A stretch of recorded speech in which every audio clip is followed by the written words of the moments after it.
नमस्कार प्यारे बच्चों, मैं अनीता बैरागी आज आपको कक्षा 11वीं में विषय भौतिकी में जो हमारा अध्याय 1 है भौतिकी संसार या भौतिकी जगत आज समझाऊंगी। तो स्टार्ट करते हैं। सबसे पहले हम समझेंगे भौतिकी क्या है।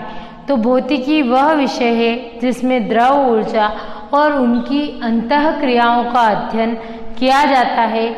ठीक है, भौतिकी ग्रीक भाषा का शब्द है जिसका अर्थ होता है प्रकृति। ठीक है, तो भौतिकी को मुख्यतः 5 भागों में विभाजित किया गया है। ठीक है, इसके 5 भाग हैं। इसमें पहला है हमारा यांत्रिकी, दूसरा ऊष्मागतिकी,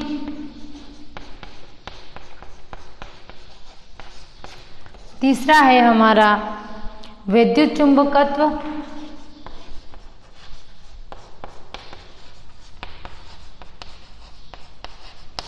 चौथा है हमारा आपेक्षिकता का सिद्धांत,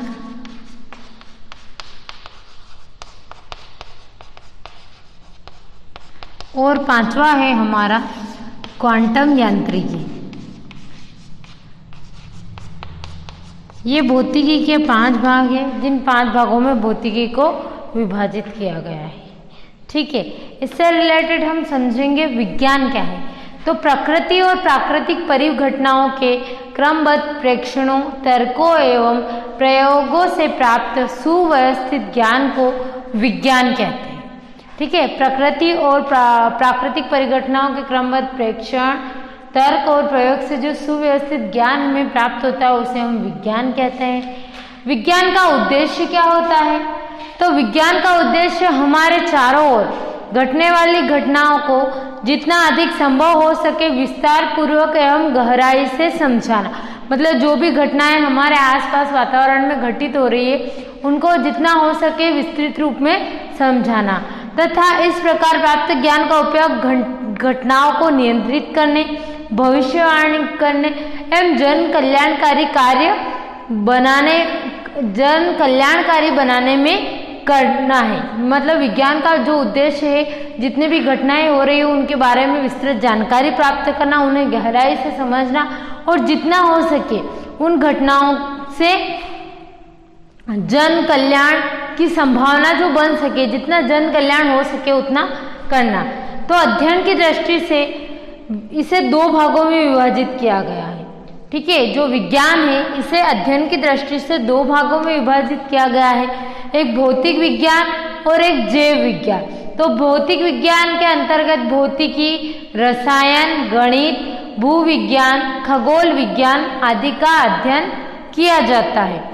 जैव विज्ञान इसके अंतर्गत जीव विज्ञान और वनस्पति विज्ञान का अध्ययन किया जाता है। तो सबसे पहले हमने पढ़ा भौतिकी, फिर उसके बाद हमने पढ़ा विज्ञान की विज्ञान का उद्देश्य पढ़ा और विज्ञान को किन 2 भागों में विभाजित किया गया वो पढ़ा।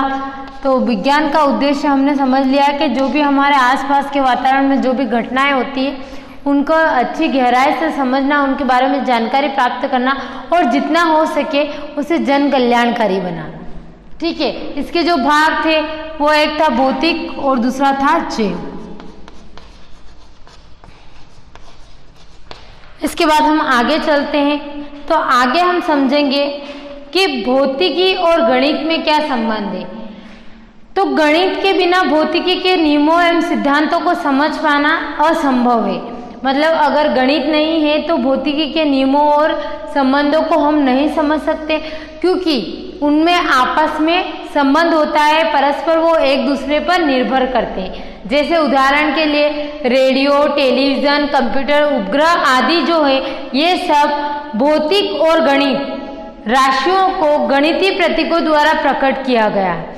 मतलब रेडियो, टेलीविजन, उपग्रह ये सभी जो है भौतिक और गणित का परस्पर आपस में एक संबंध है, एक संग्रह है जिसे एक दूसरे के बिना नहीं समझा जा सकता।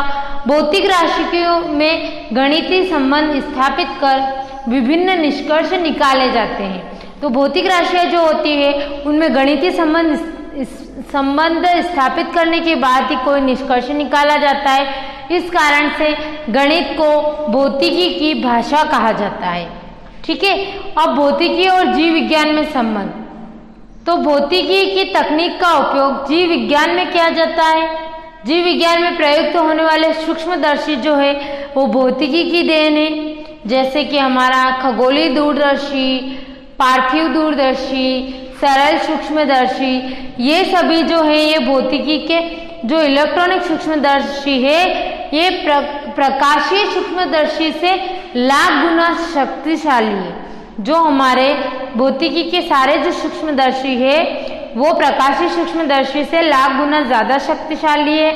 इनकी सहायता से कोशिका की संरचना को समझने में सहायता मिलती है और रक्तचाप और श्वसन नेत्र द्वारा प्रतिबिंब का निर्माण आदि जैविक क्रियाओं का अध्ययन भौतिकी नियमों द्वारा किया जाता है। जीव विज्ञान के अंतर्गत एक नया विषय जैव भौतिकी एवं जीव विज्ञान के संबंध को परिणित करता है। जो जैव भौतिकी है वो जीव विज्ञान और भौतिकी के बीच संबंध को परिणित करता है। ठीक है। अब हम आगे बढ़ेंगे तो अब हम पता करेंगे कि प्रकृति में कितने प्रकार के बल पाए जाते हैं। ठीक है। इसके बाद आता है हमारा बल। प्रकृति में कितने प्रकार के बल पाए जाते हैं? तो प्रकृति में 4 प्रकार के बल पाए जाते हैं। गुरुत्वीय बल, विद्युत चुंबकीय बल, प्रबल नाभिकीय बल और क्षीण नाभिकीय बल। तो प्रकृति में जो बल हैं वो 4 प्रकार के। पहला है हमारा गुरुत्वीय बल। तो किन्हीं 2 पिंडों के बीच कार्य करने वाला गुरुत्वीय बल उसके द्रव्यमान के गुणनफल के अनुक्रमानुपाती और उनके बीच की दूरी के वर्ग के व्युत्क्रमानुपाती होता है। यह होता है हमारा गुरुत्वीय बल। अगर 2 पिंड है तो उनके बीच जो गुरुत्वीय बल लग रहा है उसका जो द्रव्यमान होगा वो अपने गुणनफल के अनुक्रमानुपाती और उनके बीच की जो दूरी होगी, दोनों पिंडों के बीच की दूरी उसके वर्ग के व्युत्क्रमानुपाती होगा। दूसरा आता है हमारा विद्युत चुंबकीय बल। तो विद्युत से पता चलता है इसमें आवेश होगा। तो 2 आवेशित वस्तुओं के बीच लगने वाले बल को स्थिर विद्युत बल तथा 2 चुंबकों के बीच लगने वाले बल को चुंबकीय बल कहते हैं और इनके सम्मिलित रूप को विद्युत चुंबकीय बल कहते हैं। मतलब इसके अंदर विद्युत बल भी है और चुंबक बल भी है। दोनों के आपस में संबंध के बाद जो बल बनता है वह हमारा विद्युत चुंबकीय बल होगा। अब प्रबल नाभिकीय बल। तो प्रबल नाभिकीय बल वह बल है जो प्रोटॉन और न्यूट्रॉन को नाभिक में बनाए रखता है। क्षीण नाभिकीय बल। क्षीण नाभिकीय बल यह उन मूलभूत कणों के मध्य लगने वाला बल है जो रेडियो एक्टिव पदार्थों के क्षय के दौरान उत्सर्जित होते हैं। मतलब यह क्षीण नाभिकीय बल जो है यह उस समय लगता है या उन मूलभूत कणों के मध्य लगता है जो रेडियो एक्टिव पदार्थों की जो हानि होती है उसके बाद जो उत्सर्जित होते हैं या उत्पन्न होते हैं। ठीक है।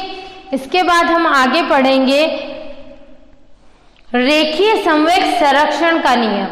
तो यदि किसी निकाय पर बाह्य बल न लग रहा हो तो उस निकाय का रेखीय संवेग नियत रहता है। मतलब अगर कोई निकाय है उस पर बाहर का कोई बल नहीं लग रहा हो तो जो उसका रेखीय संवेग रहता है वह नियत रहता है और इसे ही रेखीय संवेग संरक्षण का नियम कहते हैं। अगला पढ़ेंगे हम ऊर्जा संरक्षण का नियम।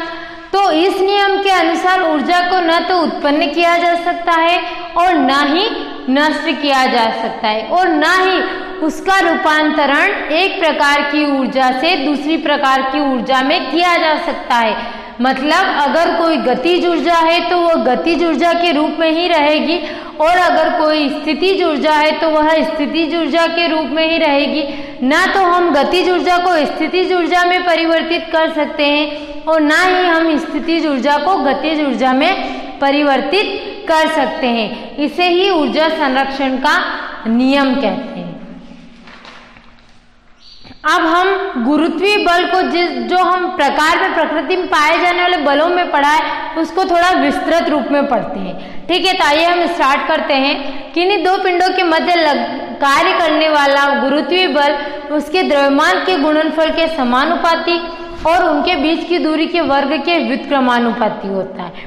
तो इसे न्यूटन के गुरुत्वीय बल नियम द्वारा नियंत्रित किया जाता है। तो जैसे सभी को पता है बल यानी होता है फोर्स, तो फोर्स को F से डिनोट करते हैं और जैसा कि डेफिनेशन में बोला गया है